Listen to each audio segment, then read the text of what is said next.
Hello beautiful, and thank you for clicking on today's video. So today's video is all about healthy meals that are quick, easy to make, easy to reheat, and nutritious. This is something that I'm sure all of us busy people in today's world are looking for more of. So here are 3 of my favorites. These are on heavy rotation in my house. Some of them are eaten as often as once a week.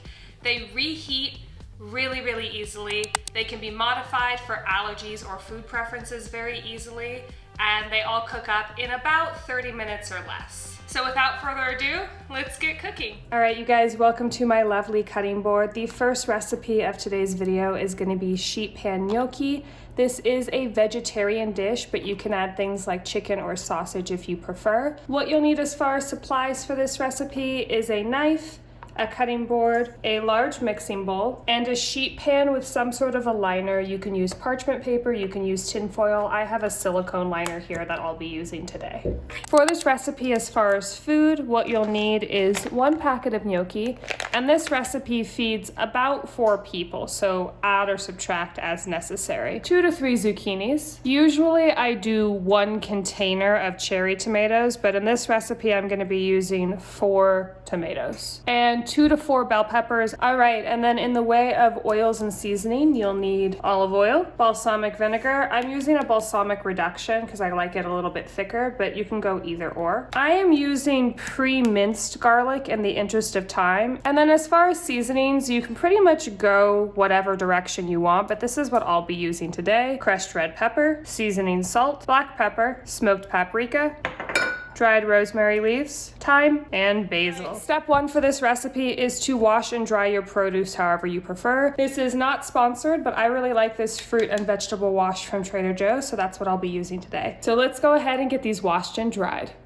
And just like that, we're washed, we're dried. Now, for chopping each and every single one of these vegetables, or whatever vegetables you choose, you're gonna wanna dice them sort of large.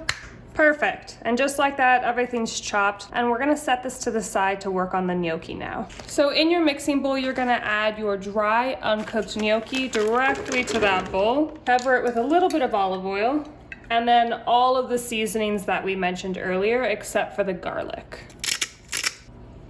And the reason that we're seasoning the gnocchi twice, or rather separately, and then again, you'll see in a minute, is because the gnocchi has absolutely no flavor on its own, and it also absorbs a lot of the flavor just because it's potato. Potato sort of absorbs a lot of what it's given. So for that reason, we season it twice, that way it's not bland when it comes out of the oven.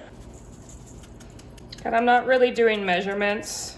I very rarely do measurements when I cook in the kitchen. So just eyeball it.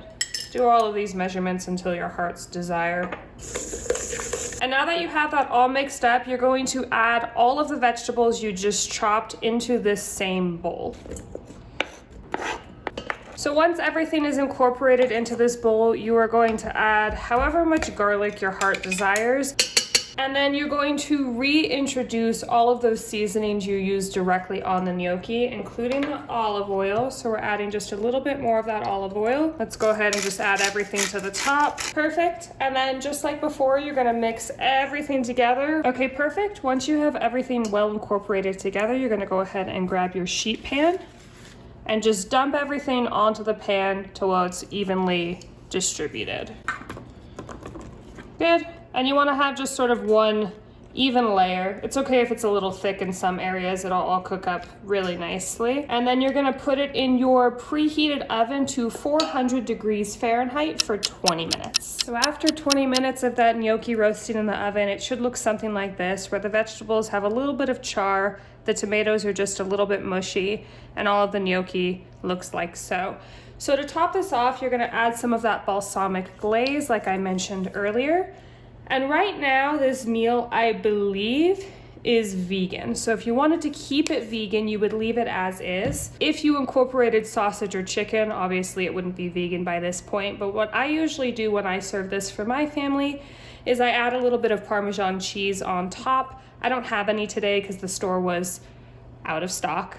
So I'm just gonna add that balsamic glaze and some more pepper. And then you're ready to serve. This heats up really well if you wanted to meal prep this and have this be your lunch at work for the next couple of days. heats up beautifully. And what I really like about oven roasting the gnocchi as opposed to boiling it is it gets sort of a crusty shell, but the inside is super gooey and moist. Delicious. The next thing on today's agenda is tacos. There are hundreds of different ways to make tacos. Some of them are super quick, some of them are super authentic to the culture where they came from. The ones I am making today, I wouldn't say are authentic, but they're very quick and very easy to make. So that's what I'm gonna be doing today. What you'll need to make these specific tacos are 1 fork, 1 spoon, a knife, a cutting board, and 2 frying pans. Please don't judge the staining on this one. Thanks. And then as far as food, again, there's a lot of different ways you can go about this. You can switch out your protein for shrimp or chicken. So here's what we're doing with mine today. Gonna start with already shaved beef. This is gonna save a lot of time in your prep work if the beef is already shaved. Number 2, you're gonna need 1 onion. I usually opt for a yellow onion that isn't sweet. Then jumping into the not authentic category, I like to add shredded cabbage. You're gonna need Cholula. You can use other hot sauces. However, I find that the flavor of this hot sauce complements the flavor of the seasoning of the beef really, really well. You're gonna need pico de gallo salsa or salsa in a jar, however you prefer. I like fresh pico de gallo and I often make it myself, but because this is a quick recipe, I bought the pre-made kind from Trader Joe's, which I also enjoy quite a bit. You're gonna need 1 lime, and then you're gonna need some sort of taco shell. My husband prefers flour tortillas. I tend to prefer corn, but flour is what I have today. And we get the street taco kinds just because they're a little bit more calorically responsible. And then the last food item you need is gonna be avocados. I keep my avocados in water after they ripen. I got this from TikTok. And if you're not on TikTok, you might not know this. If you keep a ripe avocado in water, because oxygen isn't getting to them, they don't go bad. So this avocado is like 2 weeks old, and you'll see when I cut it open that it's perfect inside. Now, this recipe will feed 2 to 4 people depending upon how you break up the ingredients. You can add or subtract based on your family size. All right, and then as far as seasoning, what I'll be using today can be varied depending upon your palate, but what I'm using today is smoked paprika, garlic, salt, pepper, cayenne pepper, tahini, thyme, and last but not least is ground. It's either pronounced cumin or cumin. You will probably hear me pronounce it both ways throughout this video, and if that annoys you, sorry. And that's gonna be it. Let's go ahead and get started on the how-to. So starting off, you're gonna wash and dry your produce however you see fit and then set to the side. Step 2 is you're gonna add this raw beef to your pan and set on the stove for later. So you're gonna set this on the stove along with all of the seasonings next to the stove and your tortillas next to the stove because we're not doing anything here with any of this. Next on the agenda, we are going to chop the produce that we need. Luckily, this shredded cabbage is already ready for us, as is the pico de gallo and the Cholula. So those 3 things are just gonna be ready for the assembly line when the taco comes. So the only thing we need to prep is the lime, the avocado, and the onion. So for the lime, you're just gonna chop it into fourths, and I washed it, but I left the sticker on. So you're just gonna chop that into fourths because you're squeezing it on top of the tacos when the tacos are done. Coming up with the avocado, looks like I did the same thing. And the avocado is not always traditional for tacos as well, but like I said, when it comes to diversifying your nutrition through whole foods and vegetables, more is more. So for this, I just get it sort of opened and cut up so that it's ready to apply to the avocado or to the taco when ready. And then for your onion, depending upon how many tacos you're making, you're gonna either need the whole onion or half the onion. I'm only feeding my husband and I, plus having leftovers. So I'm only gonna chop half this onion today. All right, so I have the most haphazardly chopped onion I think I've ever done in my life. You can chop it really big like I did, or you can have smaller chops, but it doesn't really have to be pretty because it's just getting loaded onto a taco and eaten. So once all of this is done, we're gonna move over to the stove for the next part of this recipe. Hello. Unfortunately, my video wasn't recording while I was cooking the meat, but to give you a quick synopsis, you're gonna cook the meat on a medium to high heat and add in all of the seasonings as it's cooking. And then when the meat is about halfway done being cooked, you're gonna heat up your tortillas. As far as heating up the tortillas, you're not gonna put any oil or anything in the pan, and how you heat them up is totally up to your discretion. Similar to toast in your morning breakfast. Some people like it a little bit more toasted, and some people prefer it less toasted. You just wanna heat it up a little bit so that the tortilla is actually cooked. So I gave you 2 examples here to be able to show that. So now that your meat is done, your tortillas are done, and all of your stuff is prepped, we just have to assemble it. First, I like to add the avocado on the bottom, and then I smash it in just like I would avocado toast. Next thing we're gonna add is some of this shredded green cabbage. I will say that this cabbage goes really well if you do shrimp tacos with more of like an Asian fusion flavor, but it goes well on here too. I think because cabbage is such a mild flavor, it just sort of like turns into crunchy water on the taco, and you almost don't notice it, but you're still getting some of its nutritional benefit, which is nice. Next, I add the meat. Then you're gonna add just a little bit of these really haphazardly chopped onions. Next, we're gonna add some of this pico de gallo, a little bit of that lime right there on top, and then some Cholula. And there you have it, 10-minute tacos. And the cleanup, just like for the other one, is also very minimal, only a couple of things. It would be less than a dishwasher's load. All right, so the last thing that we're gonna be making today as far as quick, easy, healthy meals is a shrimp stir fry. So what you'll need as far as supplies is a knife, a cutting board, 1 medium-sized pot, 1 pan, and then some tongs. Now, as far as additional supplies, you have options here. If you are going to be making the stir-fry sauce yourself, like I typically do, and I will be showing you how to here, you'll also need some sort of a vessel, whether it's a measuring cup or a cup of any kind, and a fork. So I am gonna add these to my needed things because I am gonna be making the stir-fry sauce myself for this recipe, but I'll show you the alternative when we get there in the process. Then next, as far as main ingredients, you'll need some kind of pasta. You'll need mushrooms, snow peas. You'll also need carrots. I specifically got pre-shredded carrots this time around because of the time investment. Pulling from that other recipe is some of that pre-shredded cabbage, green onions. I also usually will include jalapenos, but today I am not able to find jalapenos, so those are not included. And then the protein that I'm choosing today are shrimp. As far as seasonings, you're also going to need garlic and sesame seeds. And then for the sauce, this is the part where I was saying it's negotiable. You can either make it yourself, but if you'd like to opt for the even quicker option, you can just buy a pre-made stir-fry sauce. I really like this one from Trader Joe's, and I do use it from time to time, but this one I'm gonna be setting aside and opting for making my own today. So if you are like me and you are going to be making your own, you will also need these ingredients: white rice vinegar, sesame oil, some sort of chili oil, Worcestershire, this sauce, if you know, you know, and anemone.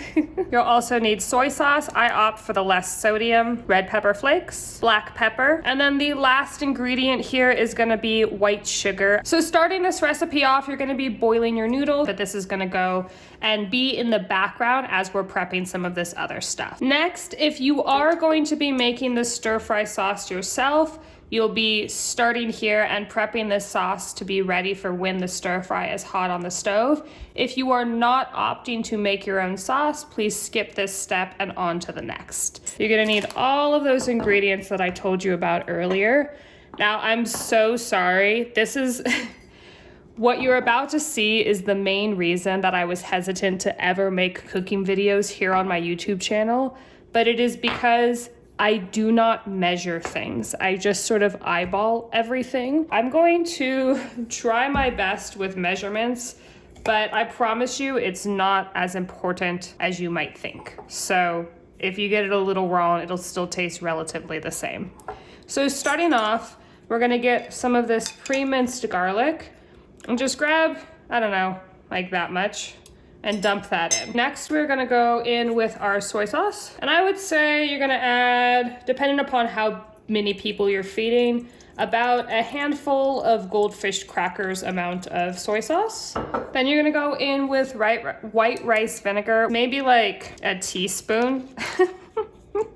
Now for the Worcestershire sauce, it's pretty much like half of a capful, not very much at all. Then for chili oil, this is gonna depend on how much spice you like. I typically add half of a capful as well. Then for sesame oil, now sesame oil is highly caloric, just like all oils are and fats in general. So this one, if you're on any sort of like a diet or nutrition plan, you want to go a little bit more light-handed with it. But if you're me and you're just sort of eating balanced and healthy, you're not really trying to go for any weight loss or weight gain of any kind, I would say about half of a capful like so. Then we're gonna add chili flakes, or crushed red pepper rather, black pepper. I would say if you have a grinder, 9 grinds on the grinder is an appropriate measurement. And then for sesame seeds, you're gonna add as many until your heart is happy. And then for sugar, this little teeny tiny spoon, I think is about a teaspoon, so like half of a teaspoon. And then you just mix it all up. If you had jalapenos, you would add them in here at this time. We do have green onions, which are gonna be added to this, so just go ahead and set this to the side. We are going to prep our veggies so that all we have to do is throw them into the pan when it's time to cook. So we have mushrooms, carrots, which are already done, so I'm gonna set those to the side. Snow peas, cabbage, already cut, setting to the side. Green onions, need to wash and chop. So go ahead and wash and chop your vegetables however you see fit. For this recipe, I usually use about a half of a container of mushrooms and 4 to 6 green onions. So everything is washed and chopped. For the mushrooms, you're just really chopping very haphazard. Just big chunks like so. Of the 6 green onions, we added 4 of them to our stir fry sauce, and we set our stir fry sauce by the stove. And then these 2 green onions are gonna be chopped the exact same way, but they're gonna be set to the side as a topping for the stir fry once it's out of the stove. Once it's off of the stove is what I meant to say. So starting off, you are gonna put a little bit of that sesame oil here in the bottom of the pan and put your pan on a medium to high heat. And we're gonna start by cooking the shrimp. As that's cooking, I'm gonna go ahead and strain this pasta. Now, as that shrimp is getting close to done, you don't wanna wait until it's fully done because then you'll probably overcook the shrimp while the other stuff is cooking. But while that shrimp is close to done, you're gonna start adding your other ingredients. Starting with your snow peas, I add about half a bag. Next, we're gonna add shredded cabbage, and I usually do 1 to 2 handfuls here. Next, we have our shredded carrots. Another 1 to 2 handfuls depending. Then you're gonna add your mushrooms, and we're letting this cook just a little bit before we add everything else. Now that everything's pretty well incorporated and pretty well cooked down, you're gonna turn the temperature down to a lower to medium temperature. And at this point, you're gonna add that pasta that you cooked up earlier. Add your stir fry sauce that you made or the stir fry sauce you bought and set to the side. While it's still on that low to medium heat, you're gonna incorporate everything together. And then when all of that is very well incorporated, you're gonna turn off the heat. If you're like my husband and you really like sesame, you're gonna add a little bit more sesame as a topping. And then those green onions that you set aside as a topping, you're gonna add to the top as well. And just like that, you have a quick and easy shrimp stir fry. So that's gonna be it for today's video. Those are 3 healthy, easy, quick to make and quick to clean up recipes that I really enjoy. If you guys make any of these or are enticed by any of these, please let me know if you liked them, if you didn't, in the comments down below. Thank you so much for getting to this part of the video. If you made it all the way to the end, congratulations, you have an amazing attention span. Let me know you made it here and you're in the club by commenting banana down below. Please like if you liked this video, subscribe if you're not already, and with all of that being said, I'll see you next week. Bye!